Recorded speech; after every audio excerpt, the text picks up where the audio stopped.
addicted to guns. I was addicted. I wouldn't not have it. I couldn't do it. How many prisons did you go around? I've been to 14. Why was they moving you so many? Drugs, innit? I've watched a geezer open his whole wrist. I've been with people that have slit their throat because it's getting too much. Try and make the changes now before you get to a certain age where the changes become almost impossible. And ask yourself one question: how many successful gangsters do you know?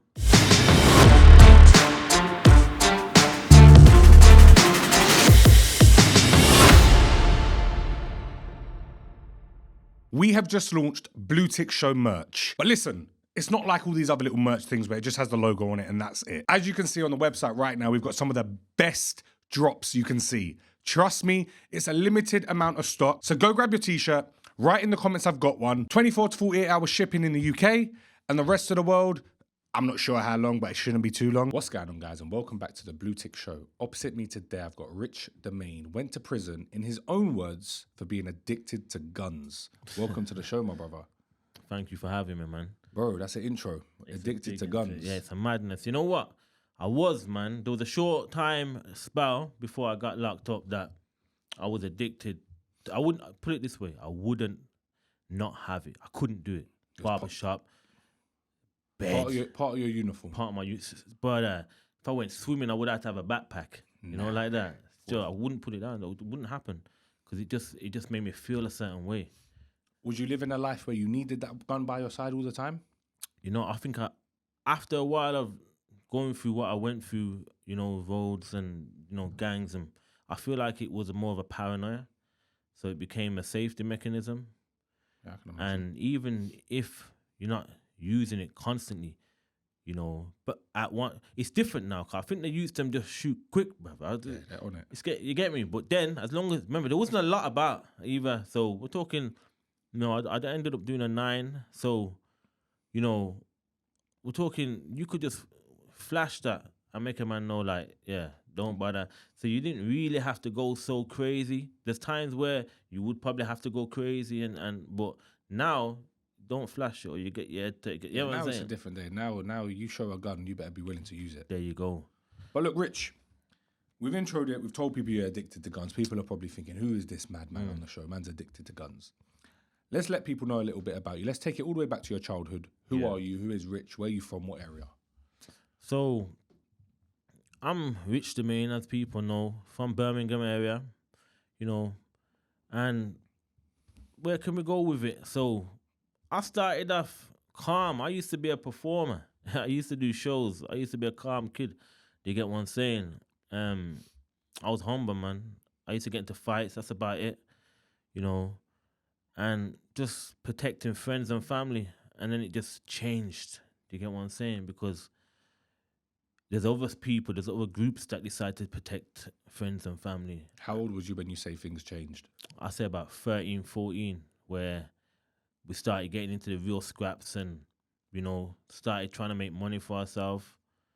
You know, it starts simple, like everyone says. It started with a bit of weed. Yeah. Everyone says the same type of. So it started with a bit of weed, and then it goes into the cocaine, and then it goes into the crack, and then it's like you're trying to break it down and level up. At the same time, you're watching everyone above you, and then like it changes, and then you start making money, and then you start getting cars, and then it changed. Always levels up. Yeah. So I started to level, but in between all that, I was doing shows, I was performing. You know, I was keeping it calm, good personality, but the fights was still happening.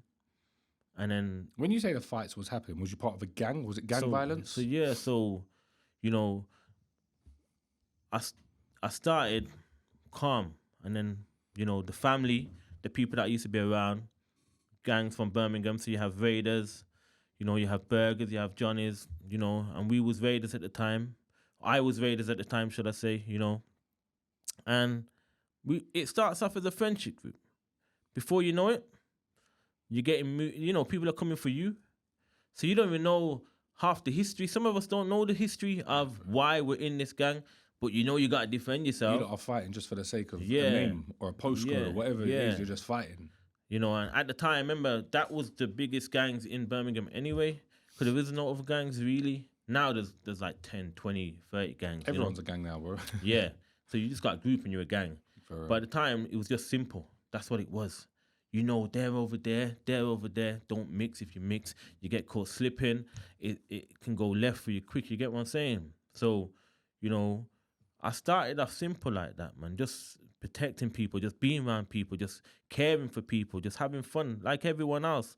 And that's why you gotta understand, you gotta know your surroundings. When you're coming home on a night after a day out with the boys, let's say, let's call it a day out, when you're out, doing your thing, having fights, XYZ, making money, you go home, was you living with your mum? I was living with my nan. I grew up with my nan, so I never lived with my mum. So when you're living with your nan and you're coming back and obviously she's seeing maybe fights, XYZ, you maybe, listen, no one wins every single fight, let's be real. Nah, come on, nah. How did she react? I think with my nan, because I grew up with my nan, it was slightly different because she just kind of just ignored it all? Wouldn't see it. Yeah, okay. I'm an angel. To my nan, oh no. Even the day I got locked up, and I went to jail for the gun, she's never acknowledged that. You get it? I came home, she's never acknowledged that. So she's probably the golden child, no? Yeah, because it's mother say I'm not only son, but because I grew up with my nan, it mother say yeah. So, but I used to come home. There's times that I come home, my lips fat, flipping, my nose has got a little blood on it, because we've been out. Mad one, I clean myself up, and no questions asked. You get me? We carry on. I kind of try and you're walking through the house. You're trying to cover your face, and no questions asked. Why did you live with your nan and not your mum? So I lived with my nan from about 2 years old. I feel like my mom at the time just wasn't ready, and my nan.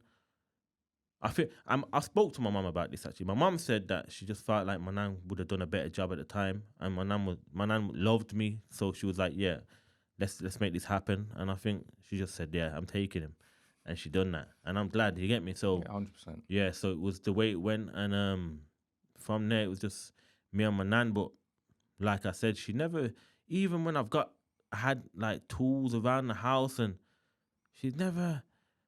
She has to see them. I'm a youth. You get me? We're not good at hiding. These youths think that they're good at hiding stuff. We're not good at hiding stuff when you're youth. You just I put it there behind the coat. Like, I had everything. So it's like, and never ever brought nothing up. How old was you when how old was you when you got your first tool? I got locked up with a knife I got locked up with a knife at 14. I got charged. Charged? Yeah. Wow. At 14. So I got stopped. Back then, stop and search was random. Just, it's hectic. Yeah. People think it's bad now. It's like, nah, there's more. You can talk now. You couldn't talk then. It's like stop and search. So I'm getting stop and search now. I'm standing there, young you, 14. I'm just nervous. And then I've got a knife on me. And then I've tried to put it behind a wall. So the wall, lean on the wall, and it's gone like that. And officer says, what's that? What are you on about? Knife. Took me in straight away. So 14 years old, I got locked up with him. I got charged for 14 years old. I got charged for a knife. And what's mad is that, we started the show as like addicted to guns, and it's more so the addiction came from, like I said, more of just going through things and thinking that was my safety at the time. But I was always with knives, guaranteed. You know what I mean? Before that. So before that, it was knife, and the gun was just there as a prop. The knives is what, He was a knife man. Yeah, the knives is what really took me through the years. The gun came after, and it was more as a safety mechanism, because that's what people would come with. If they're coming with their drama, everyone's got to have this, and it's like everyone's got to have a gun. You can't be in the streets and that's what you're gonna tell. You can't be in the streets. People coming to you with a gun and you got a knife. Even though for me, I thought it was perfectly fine, because I was definitely, aware of how skillful it was. Like I was really like particular about what kind of metal, bro. It was mad. Yeah, it was mad. So I'll be like, different. So what was your ideal knife? If you could have your perfect knife, what would it be? So at the time, there was I was into like a weird aluminium type of looking thin. This is mad, you know. Thin. We're talking like, so you've got like thin, short, light. Like they're making that new metal. You know that new metal you see on the TV right now? Yeah. And it had to look similar to that. Had to have a chromish look, not the shine. It needs to have the like how you'd have Mac silver type. It would have to have a look like that. You get me? And the handle would have to be like has to be silver. It was mad. I had a particular, which is mad because. Oh, but it's all. Listen, as mad as it sounds, obviously we're on here to tell your story. Yeah. You're gonna use the knife for the same thing, no matter what knife it is. There you go. And for me, it just didn't. It didn't work, bruv. So it just didn't feel. I don't know. This is what I'm saying. So imagine you get something different. Yeah. Something I'll goes dash wrong. it. I'll dash for real? Yeah, because it was, to me, the weight too heavy. I'm like, nah. Like I was proper particular. I would pick out how I would want it to feel in my hand, bruv. No Diddy. You get what I'm saying? I hate that. Do you get what I'm saying? So, and it would have to be light enough, quick on the flick. Like it would have to have a feel where it would cut through paper like a certain rate kind of thing. Like there was a lot of thought process, which is So weird. you never feared walking around with a knife? At that age, nah. How old was you when you was? I know you said 14. So from 14 14 onwards, that was you. 14 onwards. Like that. You never left your house without a knife. Nah, rarely. And was you ever scared to use it? Nah. It became The norm. no. So normal. The one thing about that is it came so normal that now when I look at it, I like no matter how much drama I've got into now, I refuse to buy a knife because if I do, like if I get into a fight, like that's it. So why like it came so normal where let me show you how mad it got. At one stage, I had some beef, right? And I've gone and bought myself a chopper that goes around you strap it around you, and it was around my back, so it was around my back, like that, seriously. Yeah. And I had a Rambo there, and then I had one on my, you can buy the You strap had 3 for your knives leg. at once? Yeah, so you buy the straps for your leg. Yeah. Bam, I had one in my. Oh, you thought you was like Rambo or something? But I was so paranoid, bro, and it probably could be the film that I've been watching growing up. But I had a big chopper, I had the Rambo, and one in my on my leg, yeah, and it was all like straps, so hook on. So you get me? I just felt like I felt like a superhero. But like, that's how mad it got. Like that I thought to myself, yo, this is. I just needed them with me, bro. And it got like it's an addiction. That's why I say it's the gun addiction and all these things are power-stricken addictions. You get me? Because it becomes. I'm taking out knives for arguments that ain't needed knives. Yeah, you're just backing out just to make the argument. Yeah. Dead, done. Get Yeah, out like that's it. And that's what you get known for. You get me? That's what you get known for. Yo, my man, if he's got his knife, it's long. Like this. And it's like, but then in the end, to be fair, I got into an argument when I got stabbed. So it's like, well, listen, that's the life you live. They say if you're gonna carry a knife, you better get. Like, you know what I mean? I could have dead, and it wasn't even a major part, but I was arguing. I was in a club, right? And I was off my head. Yeah? I was off my head. And at this stage, you're a bad boy. You're on the demon mode. Yeah. You don't care. Your conversations are even weird when I look at it now, right? And I'm in the club, and I think someone stepped on my shoe, yeah? And I think I've pushed the youth, like, yo, and he's walked towards me, and I gripped him. And then before I've known it, I someone's cut my wrist, put a knife in my wrist, right? So I'm like, yo. But the first time you ever been stabbed? Yeah. So I'm like, yo. But I'm used to pain. Like I said, I'm fighting. Mm-hmm. So I'm like, yo, and I'm off my head. So I'm like, yo. So I've looked, it's bleeding. I've walked out the club and sat down. On your J's, by yourself? Yeah, I've walked out on my own, sat down, across the road. There was all blood across the road. And then I've got back up and walked back into the club. And then someone seen me and said, yo, what the? I said, yo, I've been stabbed. And then they brought me out the club. And then one of my friends at the time, right? The car's blocked in. Kind of like, like it's blocked in, one there, one there, one there, one there, but you can get out, but can't get out.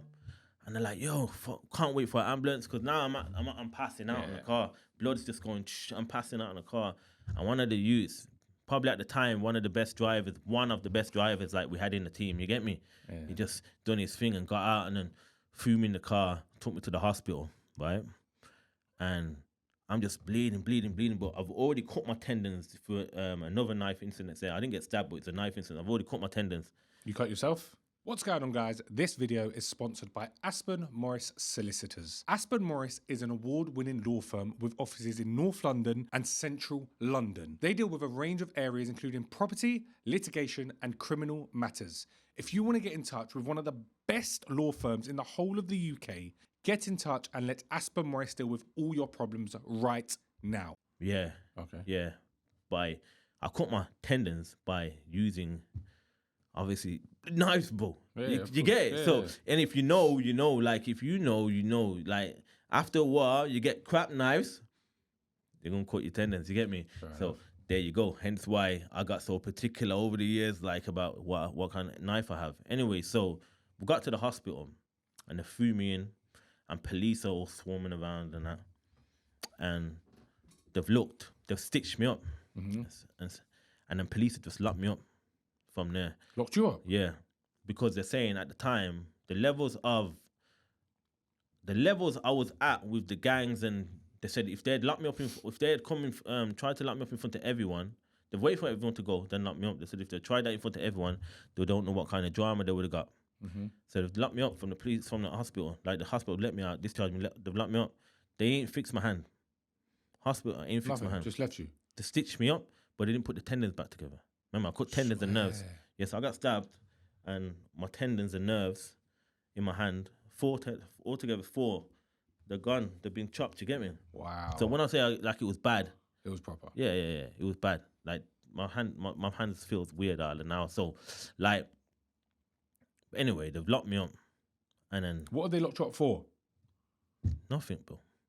No, nothing. They've just locked me up. So they threw me in a cell, and have said to me that, like, they want questioning. Yeah. And I swear, there was nothing. I've just been let back out.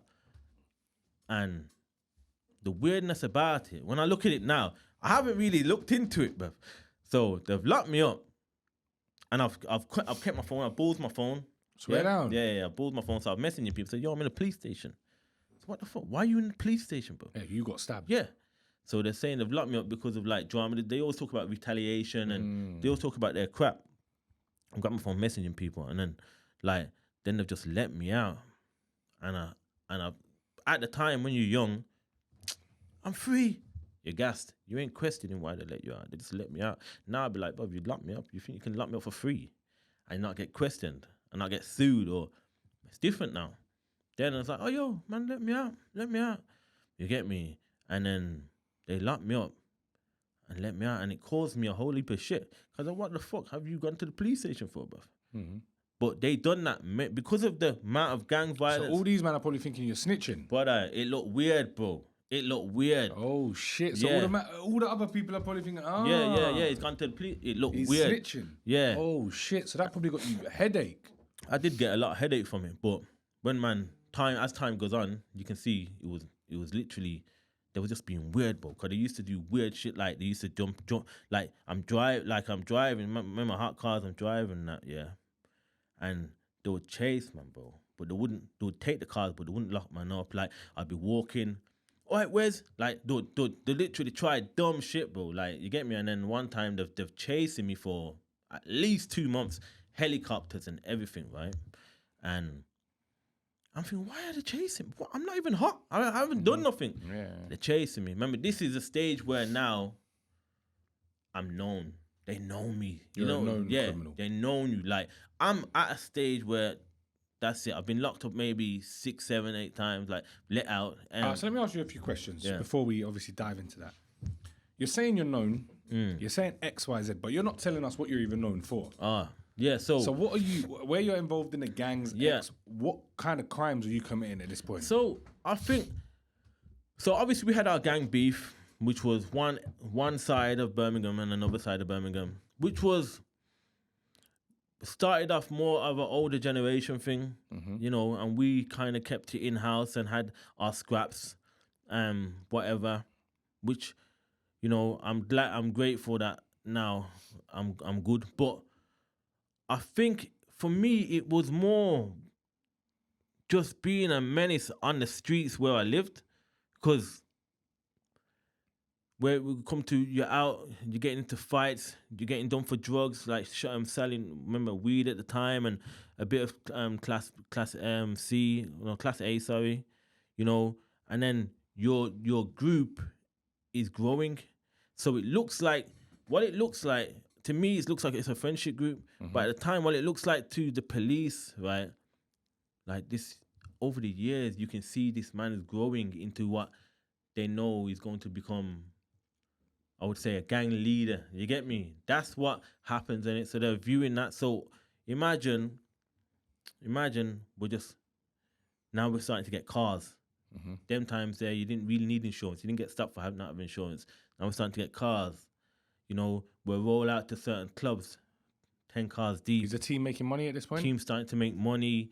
You know, names are starting. Remember, and plus, in Birmingham, the area that I'm from, Raiders, is not no small name. When that comes up to police, it's like, yo, it's a problem. Yeah, it's a problem.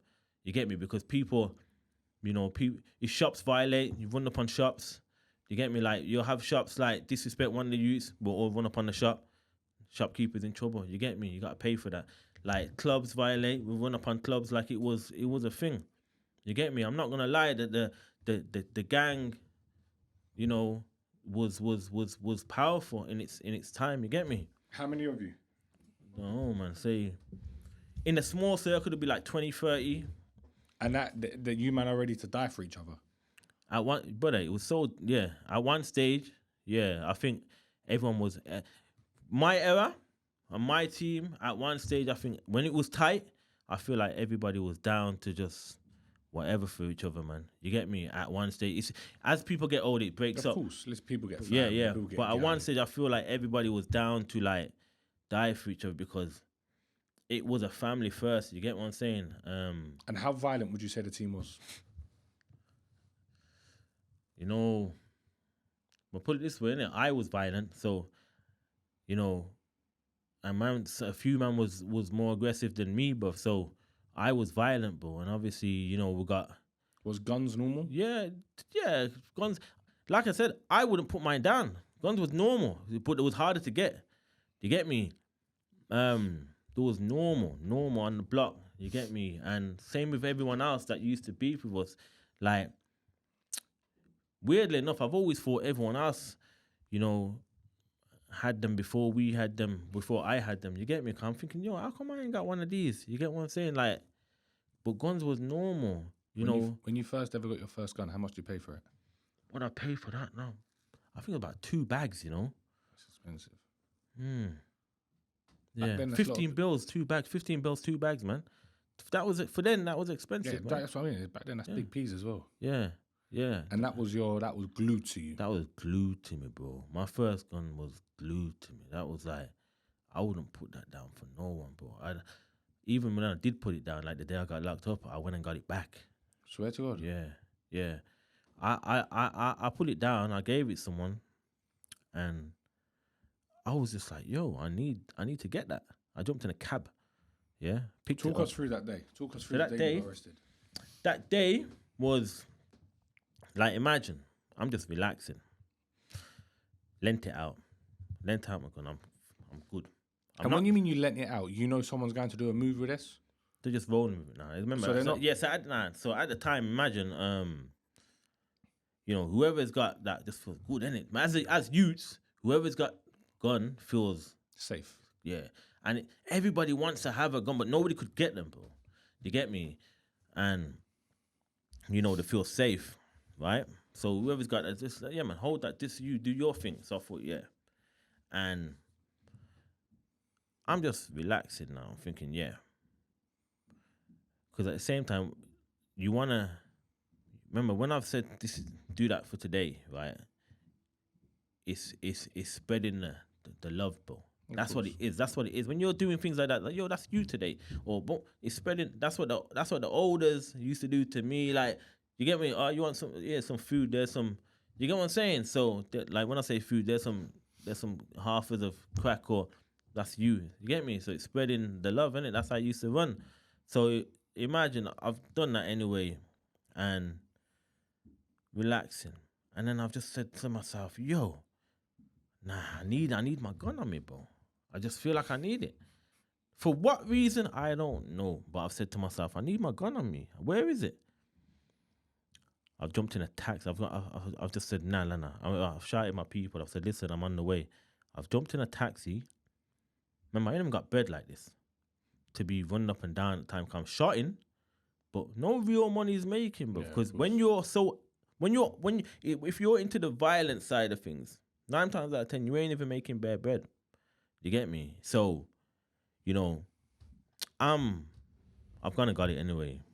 And I'm chilling now. I've jumped back in taxi, back local. And I'm on the way.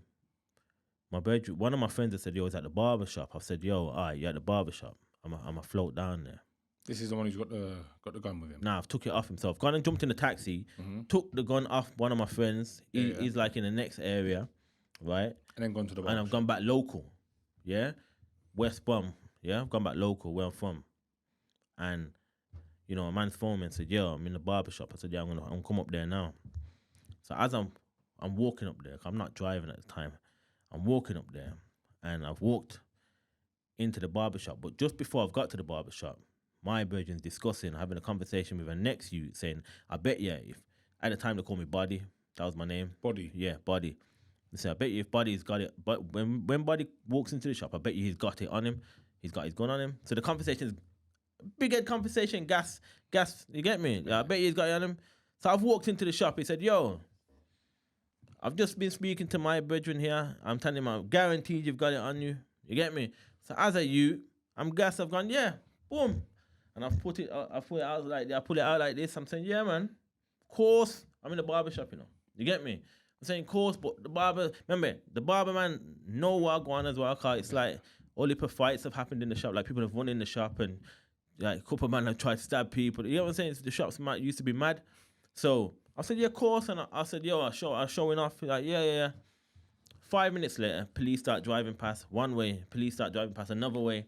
Police start driving past another. Yo, I'm saying, yo. People are like, yo, what's going on?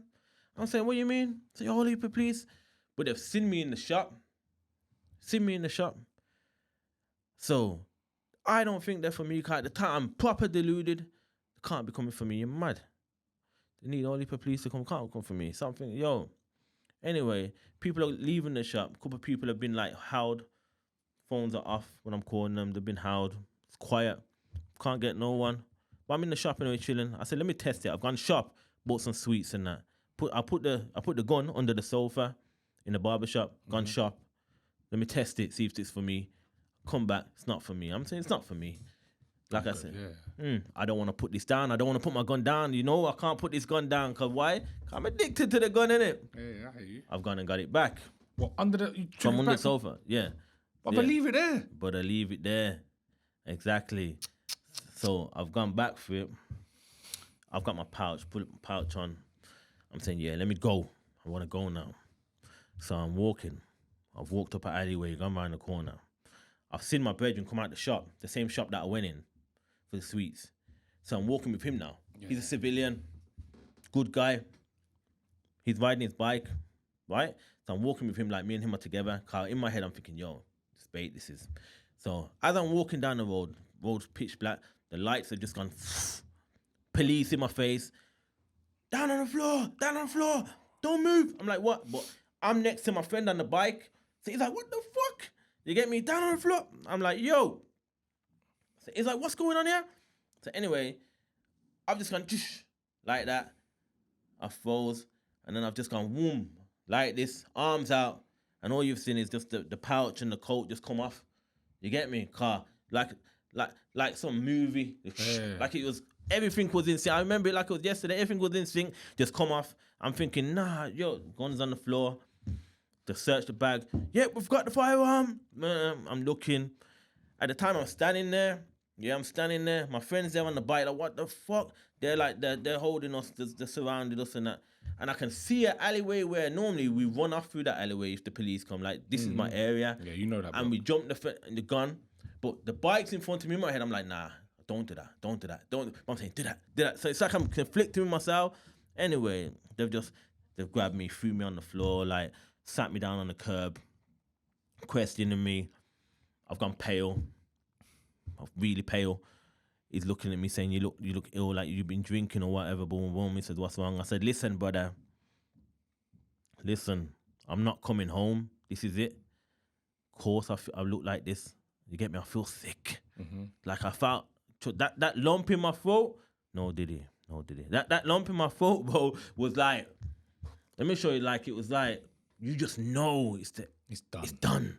Yeah, and you don't know how bad it's gonna be, bro. You just know that this is Something's wrong now. Yeah, and I've never been in that situation. I've been locked up in police stations for years now.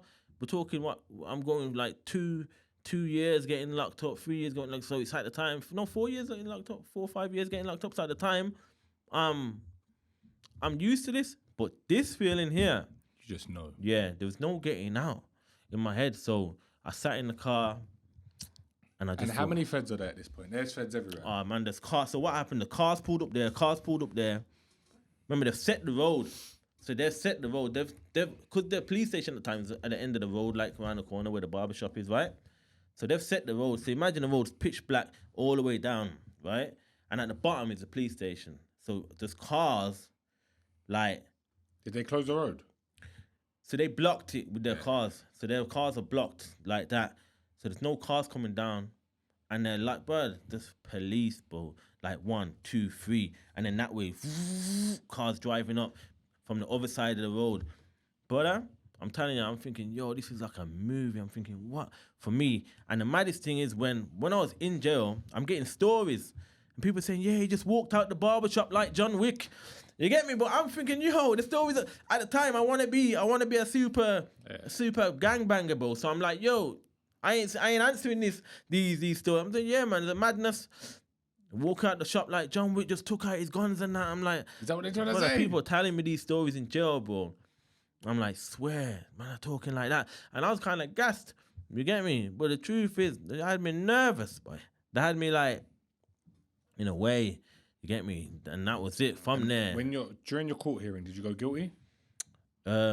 Yeah. So I went guilty for the firearm and the class A's that was in the pouch. I went guilty for everything. I think I tried to like hold on a bit to see what the play was, and then they just slapped me. At the time, 8.5 was a big bird. You know, now it's normal. But so you got 8.5 years for that. Yeah, as a first, it was like I done a month in jail before that, which is nothing, man. So that was like, yo, first bird, like. And you had to do half of that? Yeah, so originally I was meant to do half of 8.5 years. And then while I was in jail, I love football, innit? So I'm playing football. And some youths just being rude, disrespectful on the pitch. And then we lost on top of that. And if we had won, we would have played like the finals. Yeah. But they've been told to deal with me like that because I'm in that league. I'm like top scorer, goal scorer. It was mad. So they've been told to harass me, mess me up. Anyway, game's finished. I walked over, shook his hand and gone, wham! And just punched him in his mouth and just knocked him out, busted his face. So I've gone and sat in a dugout. No one see me knock him out. No one, because I've knocked him and he's on the floor. No one's run over to him. So if you see him, you're going to run over to him, ain't you? So I've sat in a dugout. So imagine I've walked halfway the pitch into the dugout and sat down and watched him still on the floor. No one's run to him. I'm thinking, yeah, I'm nice. No one's seen it. Calm. Next day, everybody on that pitch said they seen it. They all snitched, bro. Because it was an outside team. Okay. Everyone on that team said they seen it. They lied. You get me? Everyone on that team said, "Listen, we seen him knock him out." I'm saying, "Yo, you mad? Liars!" listen, I got sentenced extra year while I was in jail for that punch, bro. You get me? And sent straight to Strangeways. You get me? And that was when I realized, yo, our jail's different. You get me? I realized, yo, jail's different. Like, this is mad. Why is it like this? Because they don't play that. They had me in a cell, shit all up the back of the wall. Swear down. Yeah, windows smashed out. And you don't get cleaning equipment. They come round. Someone comes in with the mops, and leaves. That's it, done. Done. And I'm like that for a while. I'm on Induction, the worst place ever. I'm like, yo, I want this sorted. I'm going mad. They say, nah, we gotta sort this out. So eventually, after a while, the guy come in with a mop. I just took the mop off him. I'm thinking, this is mad. You get me? And then I started speaking to them, and you start patterning up, don't you? But at first, bro, I mean, I got a hole in my window. I've got shit all up the back of my window.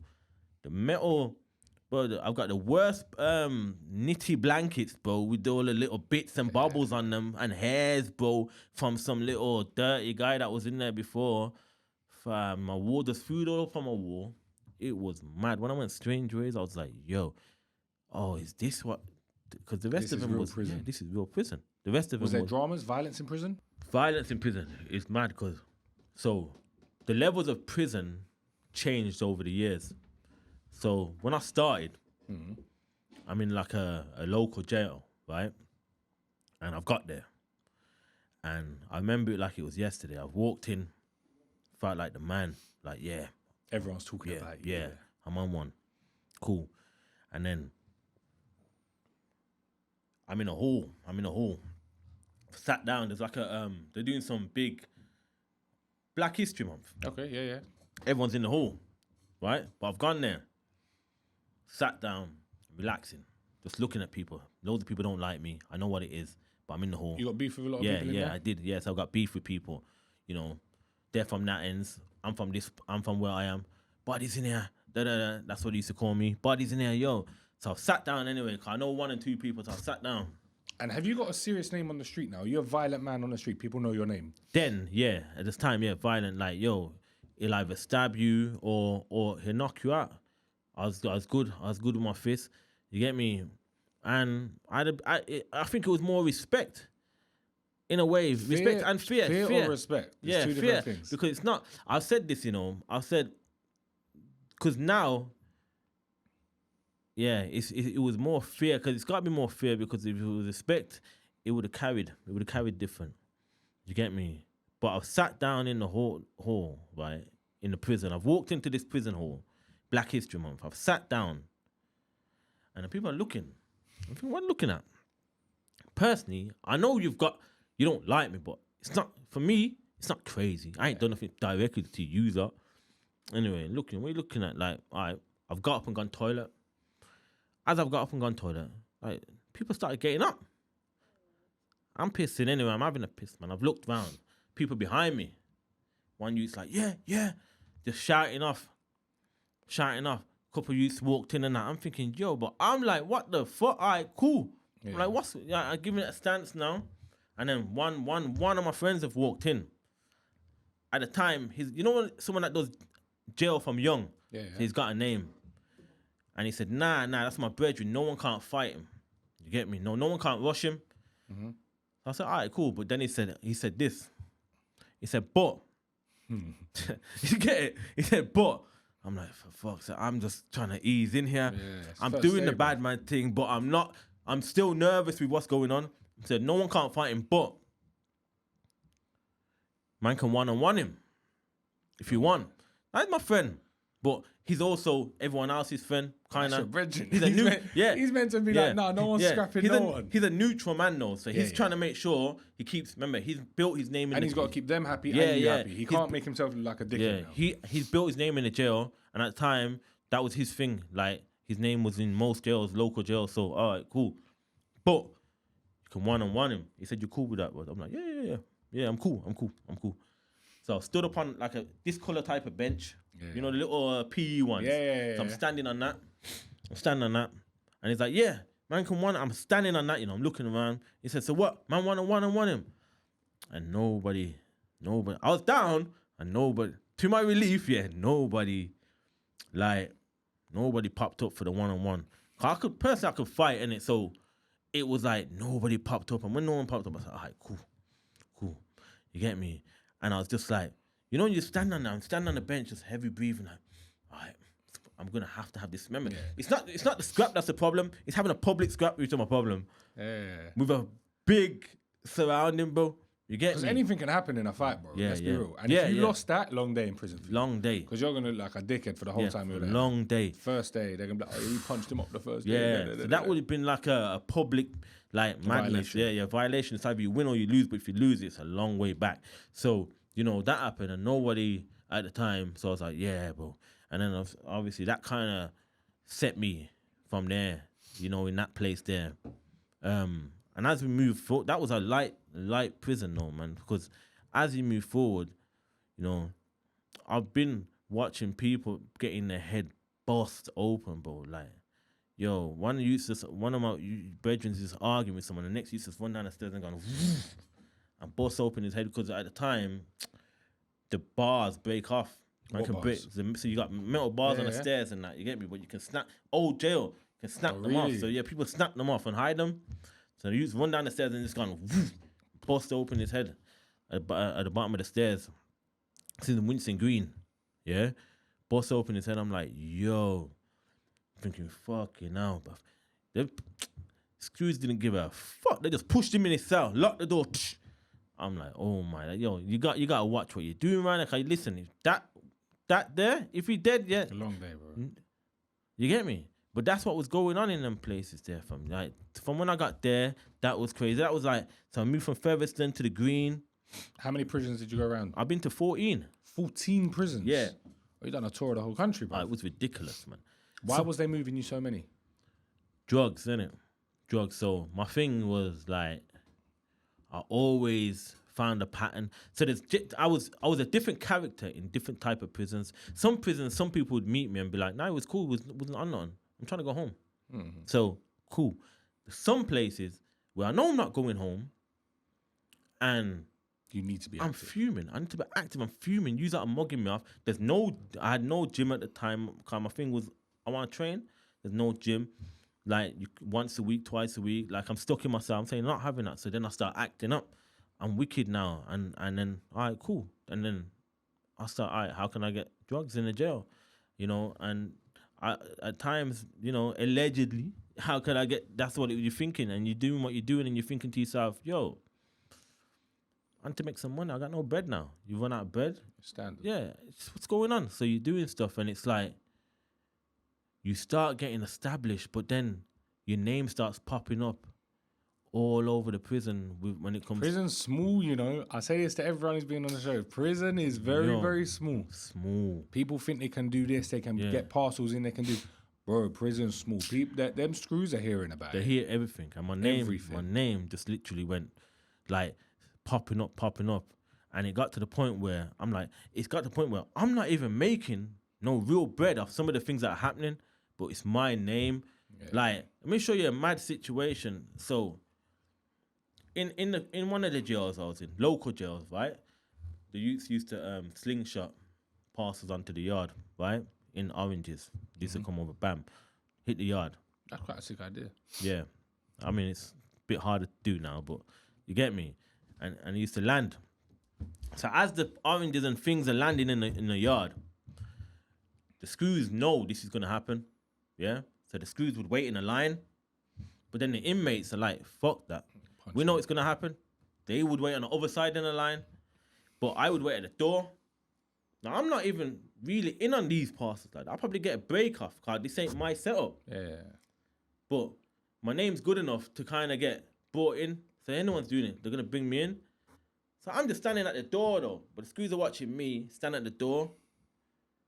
And then what would happen is the parcel would land and they'll charge each other. And then start having a scrap? So just charge it. So imagine you pay someone to go for the main charge, grab, bank, up their ass in it, rapid. Some youths just they got it different. Some youths they got it different. They can grab it and go woof, and the whole parcel's gone. That would happen. They'll take it to the block. Nothing comes out. The youths are good. Nothing. So they'll bring you back into the wing, break you off your parcel. But I had a setup like that before. So when I'm not doing nothing, I'm getting the blame for all this. This is happening now. I'm getting the blame for it. And I'm like, yo, when I left that place, they're saying, yo, we know you made loads of money. I'm saying, I didn't even make that much money. But I was just trying to live. You get me? My thing was food.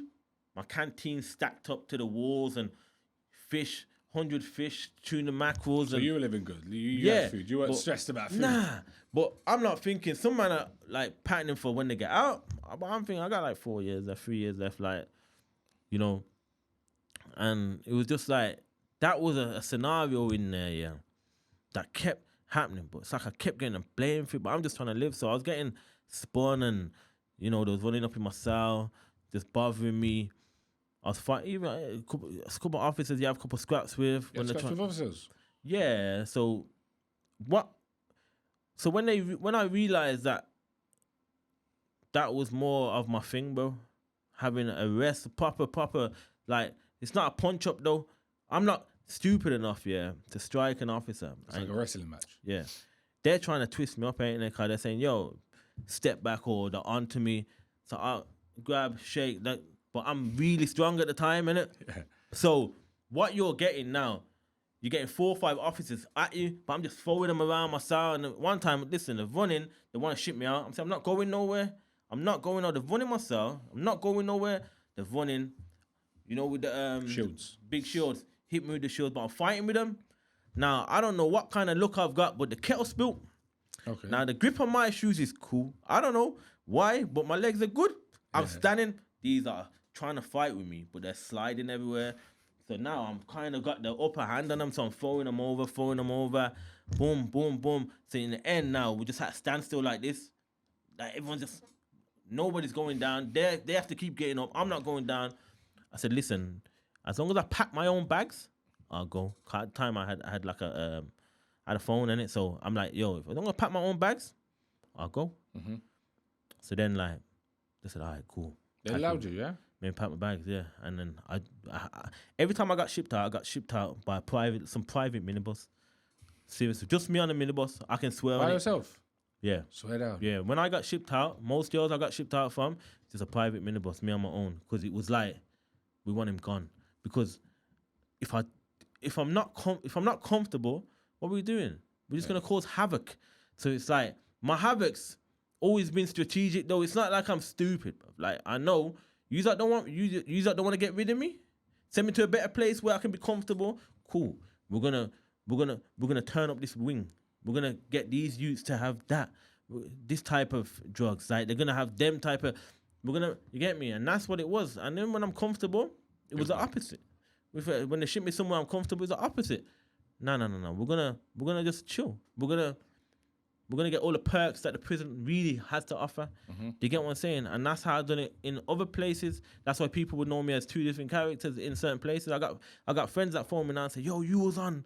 I got friends that phone me now and say, nah, man, you was a good boy. Do you get it? Because you fit your environment. Yeah, of course. But when you left prison, what made you turn around and say, you know what, enough's enough. I want to be out of the game now. I'm done. Because there's always a part in your life in prison or after prison where people say, listen, some people don't change. Yeah. Some people keep going back. Let's be real. Some people just they're addicted to prison. Yeah, but you got to look at it. I went back like 4 times. Remember, out that 9.5 years with the year extra I got, I done 8.5 years. I didn't just get the 8.5 and come home in 2015 like I was supposed to. I finished my bird 3 years ago. Oh, man, 20. Yeah, 20. Yeah. So the extra 6 years, bro. You get it? So you served an extra 6. No, so what happened? I got out. So imagine 2015, I'm supposed to get out. That was me. From 2011, I got locked up. 2015, I was supposed to get out, and then I have license for the rest of the time. So I got out. 15 months. I went back. What'd you go back for? What did I go back for? Food. Okay. I got caught with some shotting in some next area, and it got NFA'd, but they kept me for like 16 months, 18 months, and then they threw it out. I don't know, and then I got out again. Same thing again. Breach your license this time. Probation ain't interested. So nah, you hanging around with the wrong crowd. Obviously, my friends, To me, it's my friends. Why are you even on my license? They're not even. Yeah. So 100%. sent me back to jail. And it happened a few times. Went back. And then by the time I've looked, out of the 8.5, I've only been home now for like out of the 9.5, so I've only been home like just under 2 years out of the whole lot because I'm just getting out and going back, getting out. So then 9 years in, I've done almost all my bird. Yeah. And I'm a big man now. Remember, I went to jail. I'm 21, bro. You come out when you're 30, basically. 30 plus and all that. By the time I finished the whole thing. And then I got sent back one last time for someone else. We'll get into that. You get me? Kind of short-ish. I don't want to incriminate my dog. You get me? But like, I ended up doing an extra year. I'm finished. And I'm 30 years and I'm thinking, I was supposed to come home. I wanted to come home at 25. I was meant to come home at 25, bro. Yeah. I wanted to do bare things, bruv. I'm thinking, yo, and in the end, I'd never done no 20s. I never had a birthday in my 20s because I kept going back just before the time. You get it? Yeah, for real. So I don't know. People are like, at your age, I'm like, I don't know what it's like to be Ross Clark 20, bruv. You get what I'm saying? No, I hear that. People are actually, I've never done 25. How can I act my age? So what, I'm just supposed to be 30 now? Why? Yeah, that's mad. Do you get it? That's the deepest thing, like, about the situation, bruv. Like, all the madness, you get me, and the badness, and, you know, it's cool, but, like, I still can't understand it. When I miss that, I'm thinking, how do I get that? I can't even get that back, bruv. I try to recreate it, though. You get me? And regarding when you come out, like I asked, what was your turning point? What said to you, enough? Because, look, you're not involved in that game no more. You got a successful podcast. You're doing your thing. You're smashing it. For you, where was the point where it was like, you know, fuck this, man. I ain't going back, man. It's long. You know what? You know what's been mad about me? I've never really wanted that life. It was more of survive or you don't survive. You get me? So even, I said this on the last interview I had, man. I said, even up to people I used to beef with, if I seen their mums, I would have them carry their shopping, bro. Like, it was so weird, but it's like, it's not disrespect. It was just that I knew their mums. Yeah. So for me, it's like, I was doing shit that normal people wasn't doing. Like, you get me? Like, man be on moves, bro. And people, no, we're not on moves. They would grab a youth, bro, and say, yo, where's the bread? I would never, ever, I'd be like, you're mad, put that back. You get it? And we'd lose bread. You'd lose bread because I was like, You still had your morals. yeah, you get it? And I had a certain type of way of me, you get me? So when I actually done all that bird, realized that I've seen half of the people I had beef with inside jail. We ain't really got beef no more because we've had to live together. Yeah, that's your I've brethren spoke, now. yeah. You get me? I've spoke to literally everyone, kind of. You get me? And we've spoke, and I've come home, and I've gone back a few times.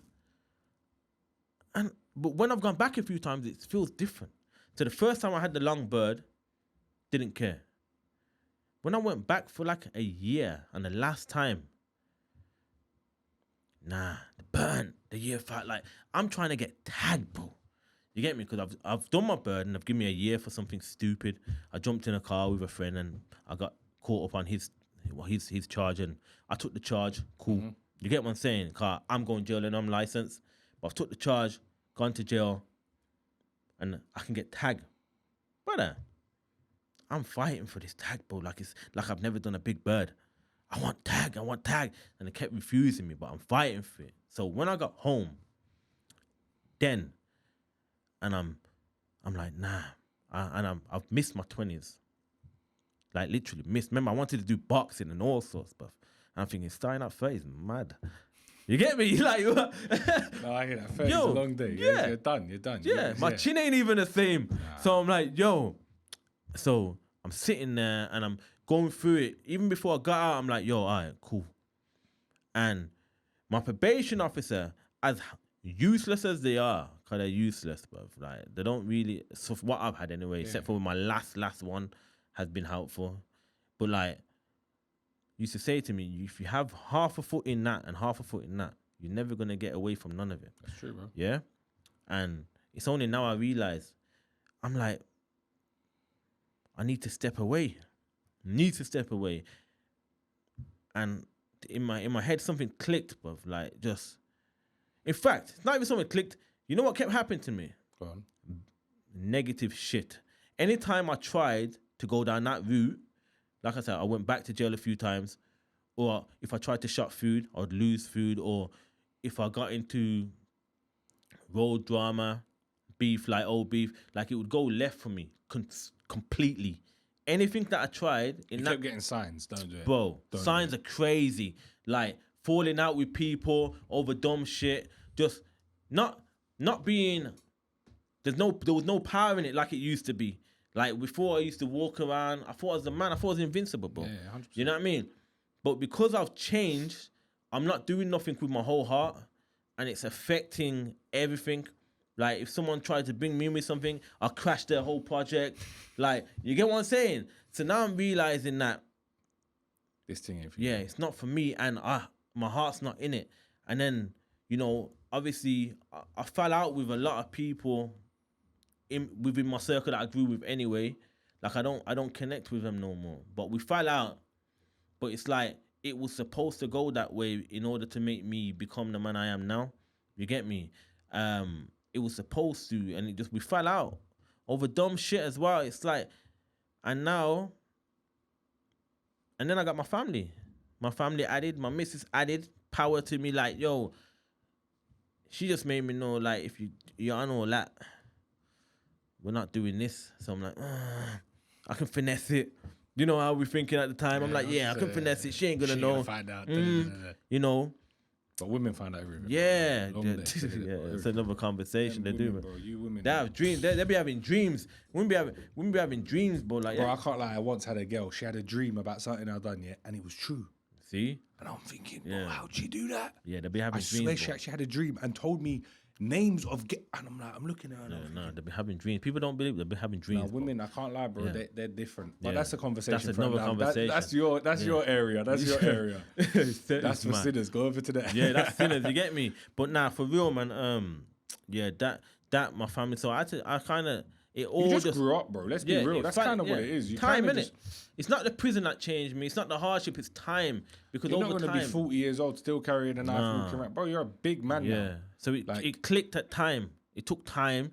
It took me longer than it should have, you know, and it took like a lot of bad hurdles, bad falls, bad drops, bad fights, bad fallouts, and then it's took me up till now to try and rectify the actual wrongs that I've done to kind of fix, you know, the path that I'm going in anyway. So it's took me years from when I come home to even try and fix it, to make the change, because otherwise I don't think I could change. You get me? I don't think I could change without trying to rectify The wrongs. the wrongs that I believe that are wrong. You get me? All that are just genuinely like a piss take or wrong. You get me? So yeah, like, And when you started doing good, what would you say was the first legit business you done when you fully said, enough's enough, let me walk away? Well, first thing I done, I went and got my PT level 3. Okay. I thought, I'm gonna be a personal trainer. Yeah, I don't really have much fun as a personal trainer. yeah. Because training new people is a complicated thing. So anyway, yeah. So I started that, and then I made a clothing brand called Pro Body, which was a sports brand, and then some drinks, pre-workout drinks. I made that, and that was my first legit business. I started selling it in gyms. The drinks was easier to sell than the clothes. So I'm selling the gym. I'm going to gyms, selling the drinks, and you know I was home. That's my first business. It was created. It was there. It was a thing. You could see it registered, and that was the first. And then it's like it was making me good money. And then I went back to jail. Yeah, I went back to jail. Mad.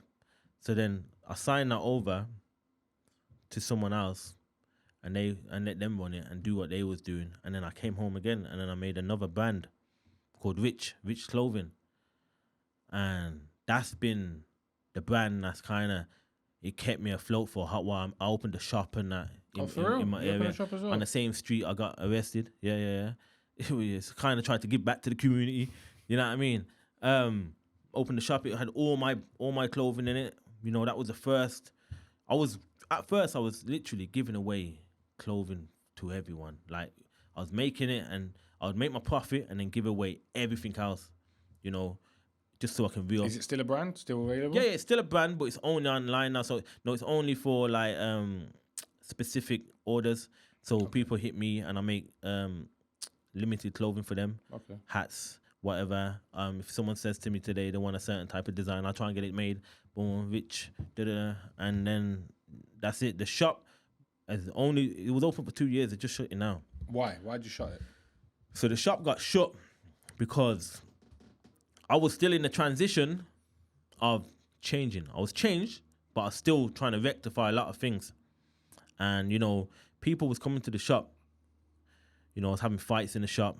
Oh, for real? Still yeah, old people was coming to the shop having fights in the shop. You know, coming, catching me, drama. Just things that I just had enough, bruv. You get me? And I made a YouTube channel and everything and was doing bits. I made a 3-star channel in there that was doing numbers. Like, I was doing all right. But the drama... It was probably pissing off people that you was doing well, especially with a shop in their face. Yeah, they in their said, face. Fuck yeah, this guy, bro. Yeah, so, you know, people... Rightly so, because I used to do to shopkeepers, like, yo, you're going to piss me off and have a shop there. You know, so...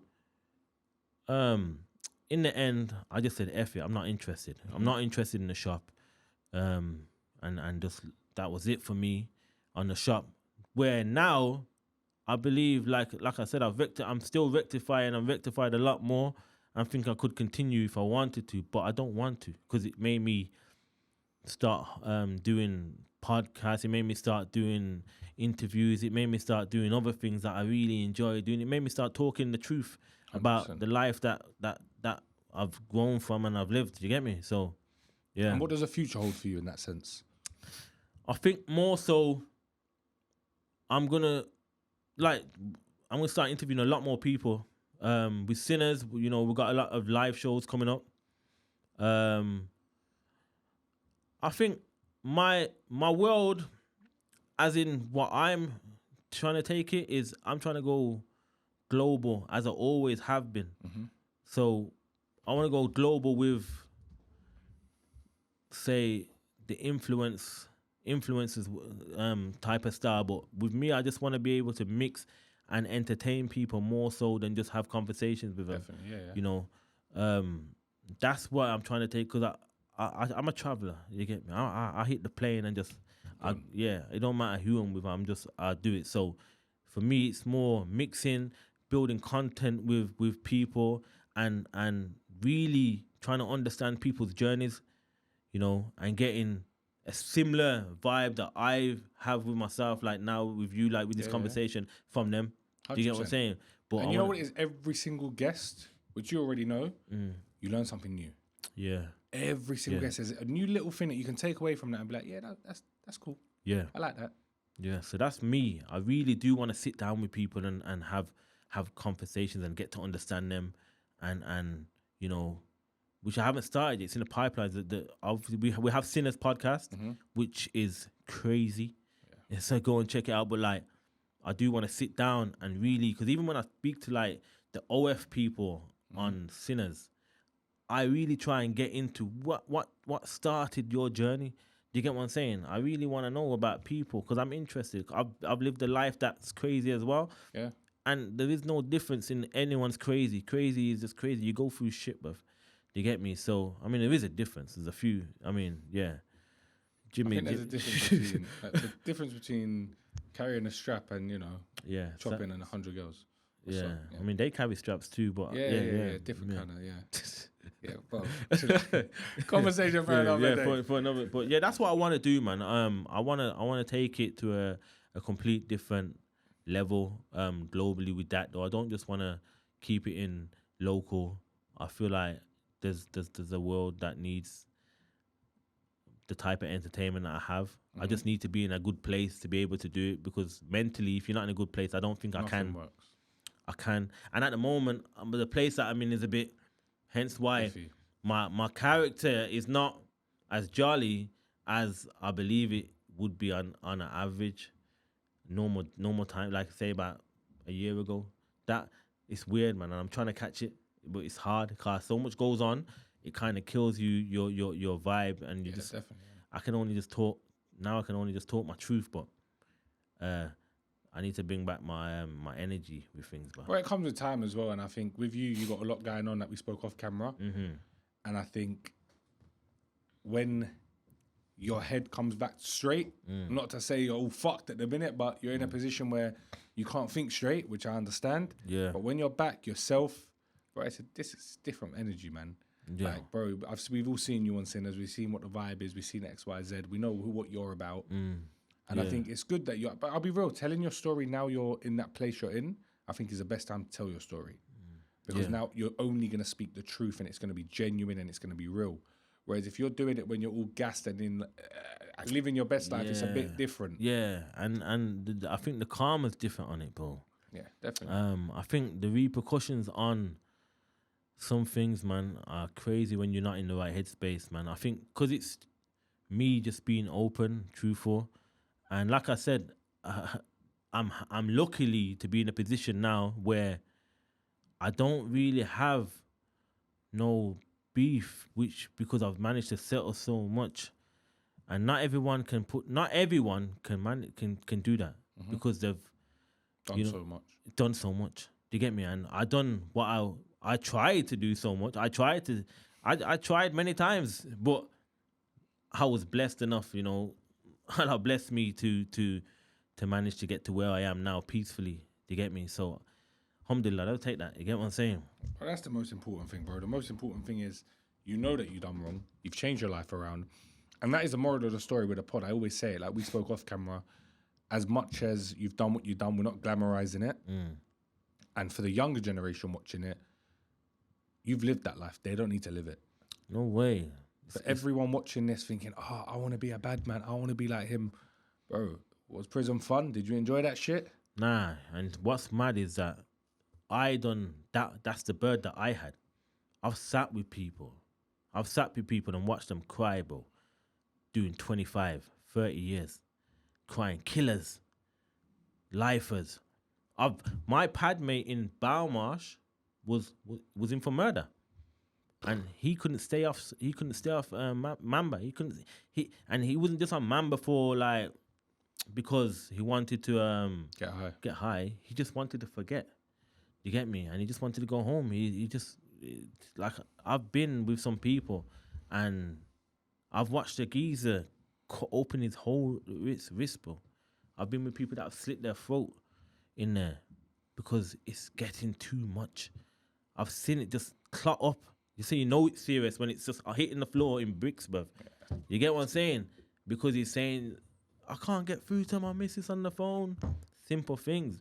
But it's just jail getting to you. And he's there and he's just bleeding. And they have to run in and wrap him up and that. I've seen people cut their foot and then come back the next day and it's just all chipped out. And it's just there. It never worked.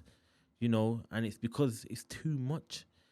Not everyone can manage them type of birds, bro. Do you get me? Not everyone's built for that shit. Not everyone's built for that shit at all, man. And I think, bro, even 8.5 years you've done, that's a long bird. It's a long bird. I think people underestimate how long 8.5 years behind the door actually is. Yeah. And I was single cell, so I think that was my own downfall, to be fair. Was that because you was a violin inmate? It was a bit High of both. risk. Yeah, it was high risk, but to get single cell in certain places, you had to just really fight your case, bro. You had to really act up. Because, like I said, straight... And you always wanted single cell, right? Yeah, I always wanted it. So certain places won't give it you. You have to be high risk. Yeah. And when you get your risk low to try and get out, they take it off you. Okay. So it's like, oh, shit, I got to act up again now. So it's like you're always fighting your case. But for me, I think that was a mentor... I feel like it was a bad decision, to be fair. Because who are you talking to? Yeah. You sat there by yourself, just plotted up, boom. I'm talking to myself, bro. You get me? And that's the maddest thing. Constantly just talking to myself in there. You know, for the first, if I ever went prison, touch wood, fucking hope not. But if I did, I guess I'd want single cell to start. Yeah. Just to settle your head. But then after, bro, you need to chill with someone. But then again, I'm thinking, nah, fuck that. I ain't chilling with no, like. That's what it is. You start getting. I'm proper OCD type of guy. So it'd be like, I'll be watching people brush their teeth and spit. Like, what are you spitting like that for, Like, bro? yeah. I'll be watching people like, I had a cellmate, bro. And in there, everything must piss you off. Everything must piss you off. After a while, everything. Yeah. And if you don't know the person, it's like, pisses you off bro, even more. you know, a quick story on it, yeah? I had a cellmate, yeah? And this is in strange ways again. I had a cellmate, massive youth, bro, taller than you, big. But he was a scabby guy. Scabby. Yeah. Peeled. Yeah. Now I'm fuming because they put me in with him. Remember, I'm single side. They said, nope, this is what you are on. I'm like, no. They put me with big you. I'm like, how am I going to work this one out now? You get me? Because I'm thinking, it's a tight, yo. So anyway, I'm in there and he's sleeping. I'm looking at him. I'm thinking, what can I do to you to get you out of the cell? Literally, I'm looking at you like, boil the kettle, boil the kettle, boil the kettle. I'm like, we're sitting there now, he's waking all that. I boil the kettle. And I'm thinking, shall I, if I throw it, I'm going to catch a case. Remember, I don't want to catch it. I've just caught a case for punching someone in the face. Yeah? So I'm like, all right, cool. Boil the kettle. Pretend to spill it full. Like, you get me? Throw it all over you. Yeah. Will that work? Like, don't know, man. It's going, all these are going through my head. I'm thinking, I'll put the kettle on as well. I'm thinking, yo, shall I don't want to fight this. I'm looking, in my head, I'm thinking, in the cell, fighting this guy, might go It's a long day. I don't think it's going to go right. So I'm thinking, all right, cool. Anyway, he's gone to work. I'm in the cell thinking, I can't do this. Remember, it's scabby. That means skin everywhere. Yeah, you know, it's peely. It's nasty. I ain't on it. Yeah. He ain't staying in that room. Nah. Anyway, so I've gone. I threw all this stuff off his bed now. This is it. I've written a letter.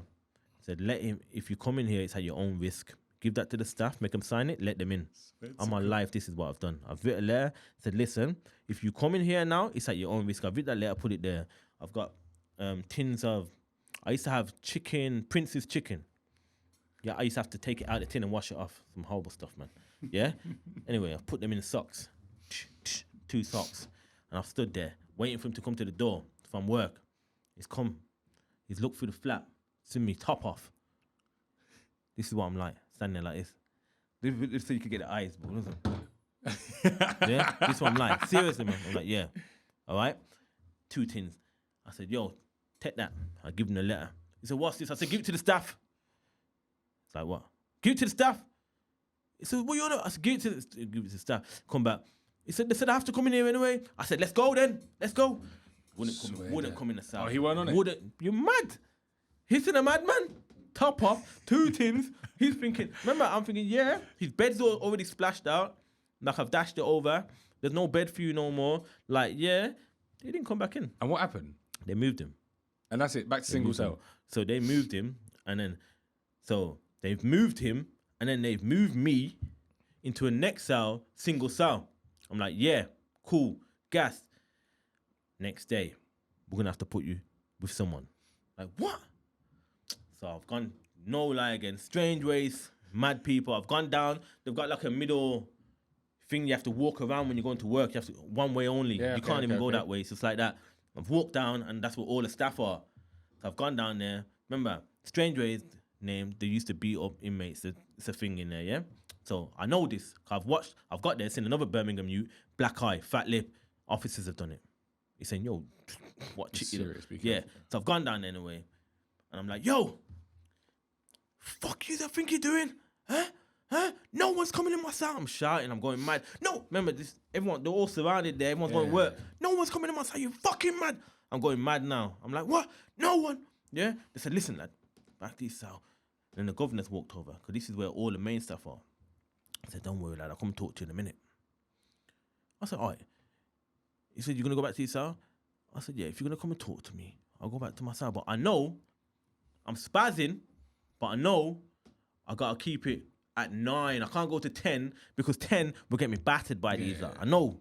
So anyway, I'm done the shouting. He's come and spoke to me. I'm like, all right, cool.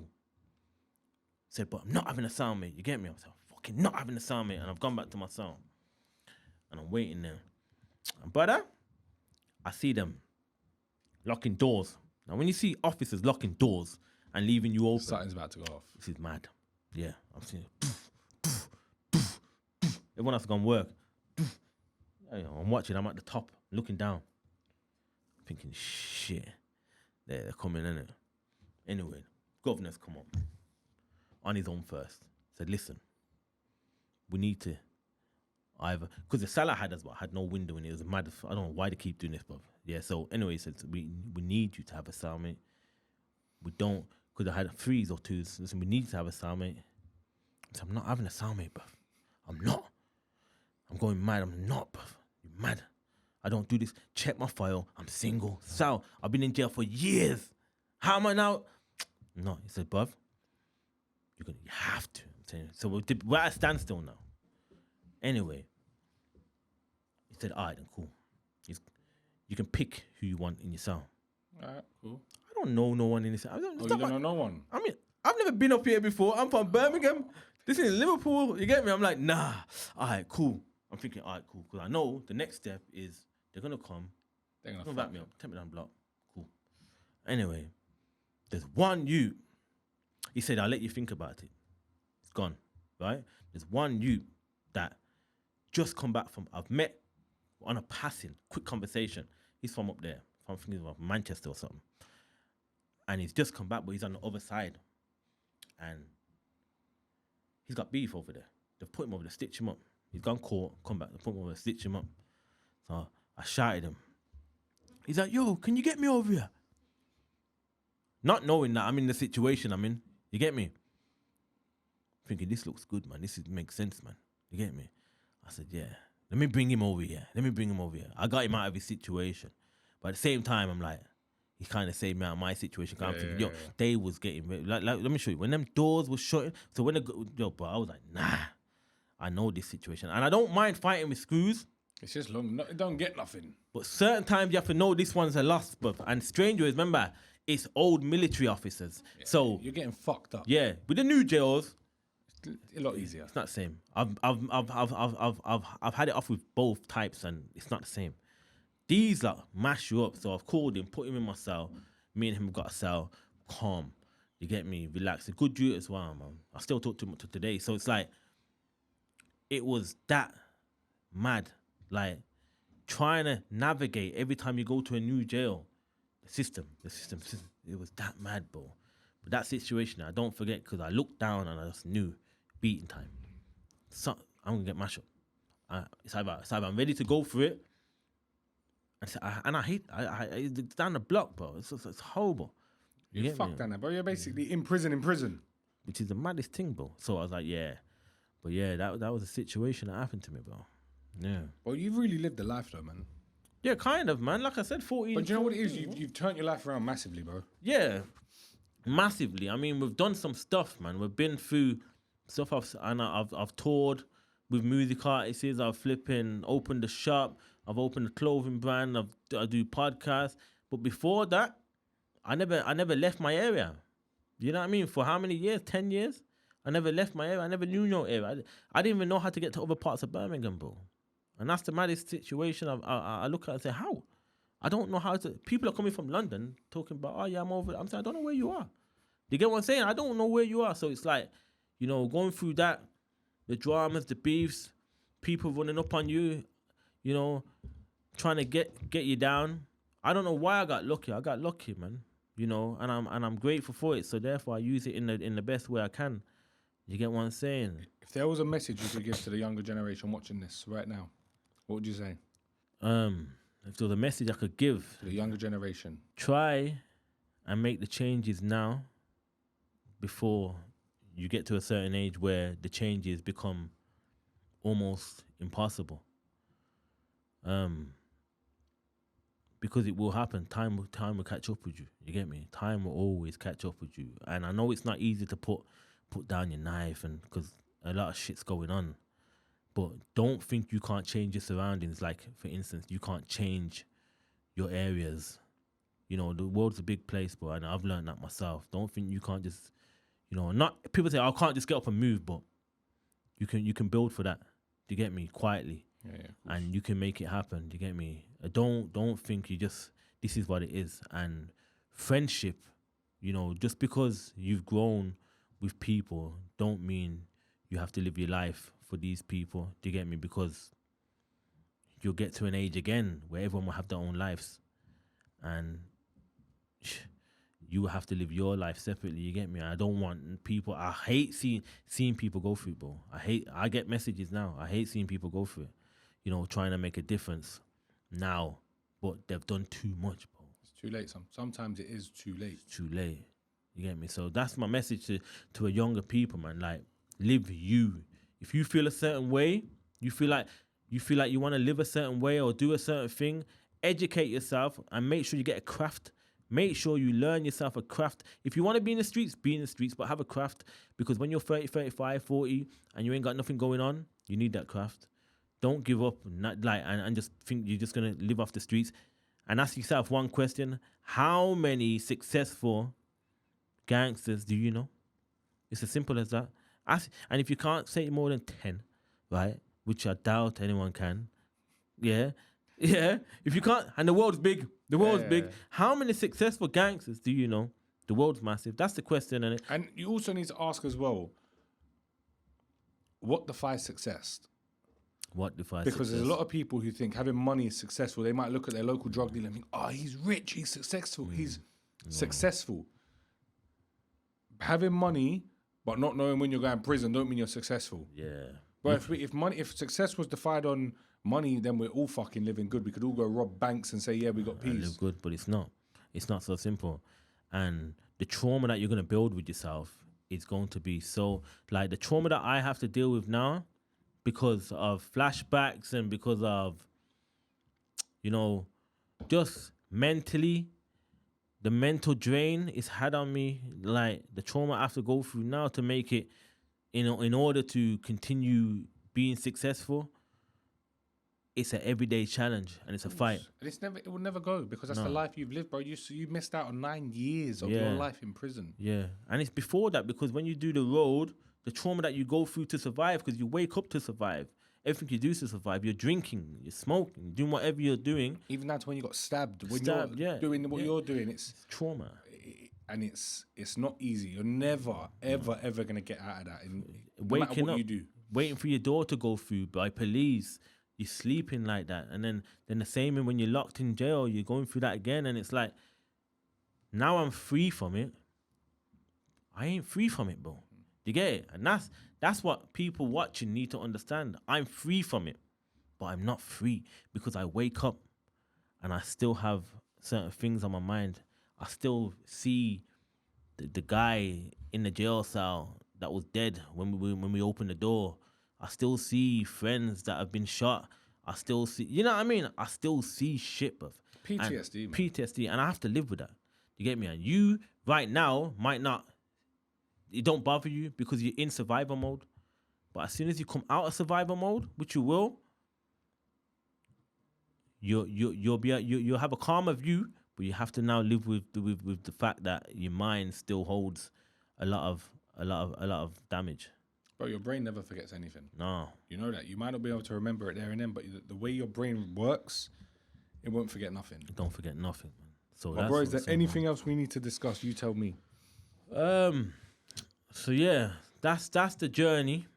And continuing on the journey, you know, when I was locked up, I got the phone call from the imam. And the knock on the door from the imam, he said, listen, brother, your sister's been given a week to live. Wow. And this is when I'm locked up. And I said, okay, can I go and see her? And he said, we're going to try and sort it out. They took me to see her, and then she passed away, sadly, like within a day of me seeing her. I think I got out as well, though, like the week after or something like that, something mad like that. But they took me to see her, she died. And because I was in prison, right, it seems like she's never died, bro. Serious. It's because you don't see people. Yeah. So it sticks. You don't expect. You always wait for it to come. Yeah. You're always waiting for it to come back though, because I haven't seen. It's not like she's passed. It's weird. That one's weird because I can't. So basically I can't grieve over that one. So it just sits with me. Mm-hmm. You get me? And then I've come home now, started my businesses. You know, doing what I'm doing, changed my life around. And I had a phone call the other week. And my grandma, I got back from holiday, my grandma was sick. So I went to the house. She's sitting there, looking through me. She's never done this before. She's never missed a birthday. She used to send me £20 every 2 weeks in prison. You get it? She don't miss nothing, bro. And she's looking through me. She's never not said hello to me. She never said nothing. And we took her into hospital. And then within 2 months of her being in hospital, she's on her last weeks now. Palliative care we've got her on. So they've said, listen, she's got weeks left to live, maybe months if you're lucky. So, you know, my grandma raised me, so these are things that, again, I missed my 20s, but I missed 9 years with her. You get me? So that's happened. And then last 2 weeks ago, just after that, 2 weeks ago, 3 weeks, my mom phoned me and said, listen,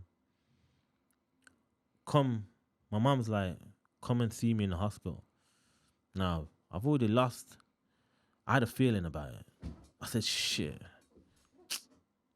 Because I'm doing push-ups for cancer at the time, I know in my head that something just told me like, yo, she's got cancer, bro. Because she just lost weight as well. So I'm looking at her thinking, shit. Something's not right. Yeah, and me and my mum have got close, bro. Imagine not having a mum. Well, she's been around, never had her. And then we just got close, bro. Because I'm an adult now. Yeah. I've even interviewed her. I got the interview. I wanted to know why you didn't have me as a kid. But I wanted to fix it. So I interviewed her, bro. That's mad. Mad, Is isn't that it? out? Is that Nah, it was before anything, so I've just got it. Oh, you need to drop that. I know, it's mad. So I interviewed her. So yeah. Anyway, we got close, bro, because we're exactly the same. Weird enough, she does everything I do. Fly out, she's gone. You get it? Like, on her own as well. She does stuff. She's funny, crazy. I said, yo, we're the same. Yeah. Anyway, we got close. She said, so I've gone to the hospital. And she says, where's I got cancer? I'm like, fuck, I knew it, you know. I'm like, mom, I knew it, man. And then, so I'm like, all right, cool. We can fix this. In my head, I'm thinking, we can fix this. But a couple of days after that now, the doctor said, listen, you need another meeting with your family. So what the fuck now? I know now, because the doctors ain't even rushing to come to us and say, what type of cancer it is. They're not saying the right things. Yeah. I know something's bad, man. I'm saying, mom, I know it's bad, man. They said, listen, she's got about a year left to live. So me and my mum, the first thing my mum said, I got time then. We started laughing. Like, yeah, you got time. Come, we're going to do holidays. We're going to get food. I'm trying to sort out things now. I'm trying to do restaurants. Then the day after, they've had another test. They've done like a test. They've took a piece out and tested it. Day after, they said, listen, you got weeks. Wow. I'm like, huh? It's like, nah, that changed the whole feeling of it. Remember, I said, all right, cool. I'm going to make the best of this year. They said, yo, you got weeks, bro. I'm like, and that's like something right now that I feel like if I wasn't the changed person I've become, I would have been on them streets, bro. Just like a lost flipping animal, bro. You know what I mean? And that's why like the changes are important, bro, because we manage and handle situations different depending on our mind frame. Because if I was out there with knives and going on mad, and then my nan, my mom, at the same time, I'm watching them both die, bro. Literally, I go from one hospital watching my nan die daily and go to my mom's house and watching my mom die daily. I'm doing this daily, bro. Every day. I've been doing this for like 2 months, bro, now. Yeah, well, you got to look at the positive side of it. As much as you're doing that, it's not nice to experience. At least you're there now. Yeah. Before you was inside, you wouldn't have been there. All you would have done was get a call and said, time to go to a funeral. Yeah, it's crap. Now you can actually sit by their side and be next to both of them. Yeah. And that must mean the world to them, bro. You need to think of the positive. That's what it is. They've said that. My mom said that. My nan said that. Like, my nan's always said, I'm waiting. Listen, don't go back because I need, I don't want nothing to happen to me. You get me? So the greatest thing is that I'm here to take care of my family. I take care of my mom. I take care of my nan. I'm at the age now and the mind frame where I can care for them. Like, I can actually be that loving person. You get what I'm saying? So, but I talk about this because I want people to be aware of, like, yo, shit just changes. you get me? And we put all our energy into the bullshit and the madness, and then you don't think it can be you. You see, when I was doing push-ups for cancer, yeah, the only people, nobody really donated, bro. I got beer fans, nobody really donated, bro. Nah, my mom donated, my auntie donated, a couple other people donated. Nobody really donated. I was only trying to raise a couple £100, bro. Nobody really donated, bro. And I was like, yo, I'm saying I do inspirational like quotes and that daily, and I'm saying to people, listen, you don't know when your time can change. You get me? And then I got a phone call. My mom's time changed. She thought she had long. Now she got weeks, and it can be anyone. Do you get me? I keep telling people, understand, live your life, man, as the way you feel you need to. Like, obviously, you know, pray, do the right things, like show love, be respectful. Don't try and fit. I've wasted 20 years trying to fit in. It's 20 years I reckon I've wasted, bro, trying to fit in, because I wasn't really happy gangbanging and causing up the dramas. I had a great time doing it, I can't lie, but I wasn't happy within myself. You get me? And it's weird when you're trying to explain it like that. I wasn't happy because I wasn't myself. Yeah, man. I'm a jolly character. Love people, bro. Love doing good things for people. All of that. Live your truth, bro. 'Cause if not, one day you're gonna wake up. It's gonna be over, fam. Yeah, man. But yeah, that's my mum, and that's what I speak about. 'Cause I want her story to be told also, because I feel like she's showing me that she's a special woman, bro. How is mum now? She's drugged up, bro. Because of the pain now, the morphine's crazy, bro. So where I could post her last week, I can't post her this week, bro, because she's not the same person. You get me? She's not with it, kind of thing. She don't even look the same, bro. She don't even look the same. So it's like she won't get on camera with it without her hair done anyway, bro. You get me? But she's not the same person. It's annoyed me because I wanted to do dinner, meals, and imagine I've tried to do so. Last week I tried to get restaurants and stuff ready for her, and this week we can't do it. It's that fast, bro. Bro, do you know what it is? When they start taking morphine as well, yeah, I don't. It gets rid of the pain quick, but it wipes them out. Yeah, it wipes them out, and everyone's sending me stuff, you know, nutrients and stuff and that. But she's at stage in her life where she's just throwing everything back up. So it's like, even if I try and feed her the right things now, it's kind of too late, bro. We're trying to fix it and can't fix it, bro. But yeah, so she's in a bad way, man. But she's positive when it comes to what I'm doing now. She sees what I'm doing now. This is the greatest thing. They all get to see me now. Yeah. You know what I mean? They all get to see me now, and I keep saying it on my TikToks and that. What are people gonna say to you about you when you're gone? Yeah. That's what it is. What if I was gangbanging, causing drama? They would post me. My mum was a bad boy. My mum was this, that, but it would finish. Now, what would people say about me on my last day if it was today? There's so much good, so much positives. My brand would still be flourishing. My family would get to see who I was. It would be everywhere, everywhere, bro. All my posts would just be going crazy because it's what I'm doing. It's a completely different thing. But before, when I was doing road, I was a hood hero. That's it. Now you're spreading a positive message, bro. It makes a massive difference. And I say to everyone as well, like, bro, it's all well and good. Crime sells, don't get it twisted. For my pod, it's the best thing ever. Crime sells. Yeah. But you need to also always channel it into something positive. Yeah. Crime sells. Crime does sell, man. It's mad. It sells. Crime sells, bro. It's the number one. Crime sells more than anything. Yeah. But you need to remember, a lot of the people like yourself who have gone and done time, you've lost out on 9-10 years of your life. You're going to be playing catch up the rest of your life now. Oh yeah, I'll be playing catch up. I told you, like, you I need don't to be the age. hardest worker in the room times 10. Because there's a man there he could be working 100%. You got to work 1,000% to make sure you're overtaking. You're catching up with the time you haven't worked. There you go. And then the mental issues on top of it. So you have to put the energy in for that. Yeah. So 1,000% is bang on, bro. You get me? It's flipping hard work, but it's doable. 100%, bro. Yeah, Everything's doable, yeah. bro. Listen, you done 9 years in prison, bro. What you think working 1,000% is not possible? It's easy work. Easy. No, it was easy. It was easy. You've rested for 9 years, bro. You got more energy. You don't need to sleep for 9 years. I bro. don't sleep. You get don't need me? to sleep. You need to get to work, bro. I don't sleep. I graft, bro. I don't sleep. That's the good. I don't know why, but I can run off that. I can run off like 4 hours, so I'm good. I don't sleep, and I learned from being locked up that I was able to run a prison. Weirdly enough, I learned how to run a prison.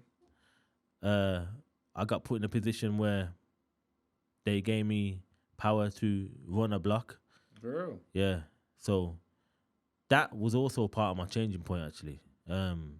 They gave me power to run a whole wing as long as there was no violence.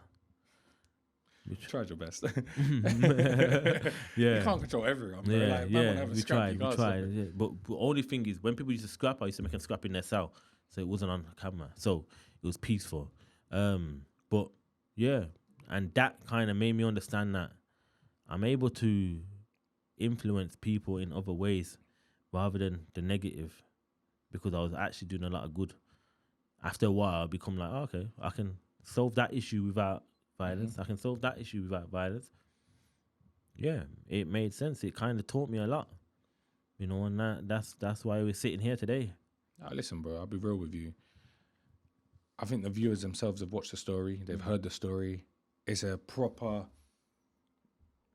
from going to prison to turning your life around. Yeah, 100%. And it really is a story like that. You're not sitting there, you haven't glamorized crime at all. In any way, shape or form, you haven't glamorized it at all.